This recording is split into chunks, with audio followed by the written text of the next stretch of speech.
Hello friends, எப்படி இருக்கீங்க? நல்லா இருக்கீங்களா? இன்றைக்கான வீடியோவில் பார்த்தீங்கன்னா சூப்பரான ஒரு தோசை ரெசிபி தாங்க பார்க்க போகிறோம். பச்சரிசி தோசை. இந்த பச்சரிசி பார்த்தீங்கன்னா உடம்புக்கு ரொம்ப குளிர்ச்சியானதும் கூட, மேலும் நம்ம டைஜஷனுக்கு ஏற்ற தோசைனே சொல்லலாம். அதுக்கு முன்னாடி இந்த பச்சரி தோசை எப்படி செய்யலான்னு பார்க்கலாம். வாங்க வீடியோக்குள்ளே போகலாம். இன்றைக்கி இந்த ஒரு டம்ளர் அளவுக்கு அன்றைக்கி 3 டம்ளர் பச்சரிசி எடுத்துருக்குறேங்க. பாருங்கள், இப்போ அதையும் எடுத்துக்கிட்டேங்க. இப்போ அடுத்தது பார்த்திங்கன்னா அதே டம்ளர் அளவில் நமக்கு 1 டம்ளர் நம்ம கருப்பு உளுந்து சேர்த்துக்கலாங்க. வெள்ளை உளுந்து சேர்க்க வேண்டாம். அடுத்தது பார்த்திங்கன்னா வெந்தயம் கொஞ்சோண்டு சேர்த்துக்குங்க. இதை நல்லா வாஷ் பண்ணிட்டு வந்துடலாங்க.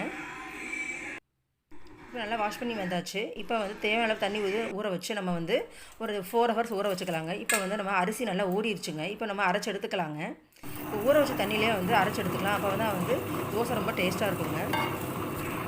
பாருங்கள், இப்போ நம்ம மாவை அரைச்சிட்டு வந்தாச்சு. இப்போ நம்ம தேவையான அளவு உப்பு சேர்த்துக்கலாங்க.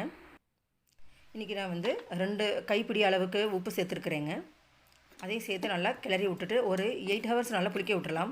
இது வெயில் காலங்கிறதுனால சீக்கிரம் நம்மளுக்கு புளிச்சிடும். பாருங்கள், இப்போ சூப்பராக நம்ம பச்சரிசி மாவு தோசை ரெடி ஆகிடுச்சு. இப்போ பாருங்கள், பச்சை தோசையை நம்ம ஊற்றிடலாங்க. பாருங்கள், இது மாதிரி சூப்பராக சாஃப்டாக நமக்கு நைஸாக வருங்க. சாப்பிட்றதுக்கு ரொம்ப சூப்பராக இருக்கும். பாருங்கள், எவ்வளோ சாஃப்டாக முருகலாக இருக்குது பாருங்கள். இப்போ தோசைக்கு தேவையான கோகோனட் சட்னி மற்றும் தேங்காய் பால் சேர்த்துருக்கேங்க. இதுக்கு செய்கிறதுக்கான லிங்க் மேலே கொடுத்துருக்கேன், பார்த்துக்கோங்க. ஓகே ஃப்ரெண்ட்ஸ், பாய்.